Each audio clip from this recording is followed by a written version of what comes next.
Sa iba pang balita, nabiktima po ng salisigang ang isang negosyanteng Indian national sa loob mismo ng isang mamahaling hotel sa Makati City.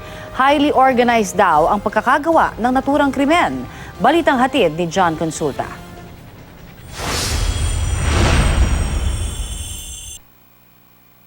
Pasado alas 10 ng umaga ng May 12, makikita sa CCTV ang pagdating sa isang 5-star hotel sa Makati ng isang negosyanteng Indian national na bitbit ang isang bag para sa isang business meeting.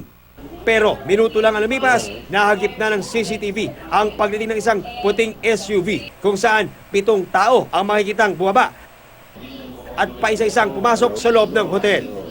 Habang nakakalat sa loob ng hotel ang mga suspect, biglang nag-hand signal ang isa sa kanila. Dito na sila sabay-sabay pumasok sa area kung saan isinasagawa ang business meeting ng Indian businessman. Sira ang CCTV sa loob ng kwarto. Pero ayon sa biktima, bigla raw nagsimulang mag-selfie ang mga suspect hanggang sa di na niya namalayan na wala ng kanyang bag na nasa kanyang tabi. Maya-maya lang, makikita sa CCTV ang paglabas sa kwarto ng isang suspect. Bit-bit na ang bag ng negosyante. Kasunod ang ibang kawatan na ang isa buntis pa. Lalapitan nila yung biktima nila, kukuhanin yung atensyon.